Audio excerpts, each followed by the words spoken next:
mammaaksa akkana jedhu akka isin dhageettanii hin beekne hin beeka. Aananiif bishaanillee bishaanumaa fi ka jedhu dhageettanii hin beektan.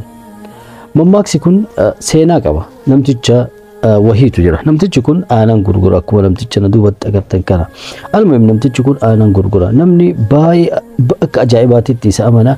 Aanan illee akka ajaa'ibaatitti irraa bita. Yaani gabaa akka ajaa'ibaatitti qaba. Baadiyyaa keessa jiru san keessatti. San booda maaliif biizinasii kiyya kana yaani aanan gurguraa jiru kana irraa maaliif harka lama hin goone jedhe. Anni galgala itti waswaasaa bulee bishaan itti dabale qixxeessaa aanan godhi nam tokko hin beeku waan si amaniiniif jedhe. Almuhim gurguruu jalqabee gabaan akka ajaa'ibaatitti gabiin illee yookaan galiin illee dachaa ta'e. San booda gaafa jalqabaa akkasi gurguree galiin dachaa ta'e das jedhee feestaatti qabatee osoo deemaa jiru jaldeessi duubaan dhufee shaa harkaa godhee butee muka gubbaa irratti ol ba'e waan inni gurguraa oole kana.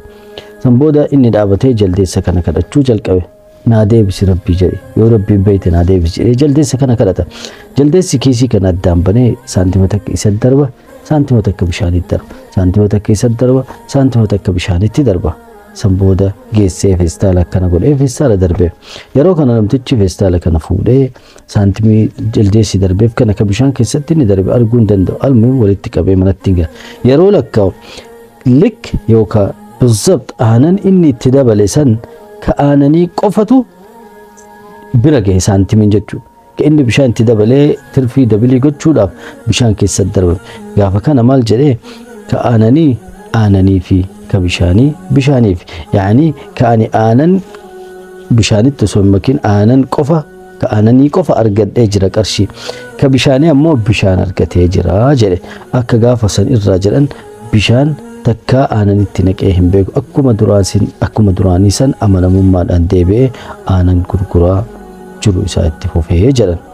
Ka aananii fi ka bishaanii bishaanii fi kanaaf jedhame.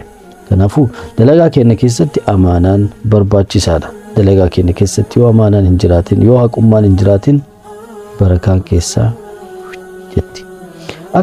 Akka barakaan hin jenneef yaani uf jechuun intarti jechuudha.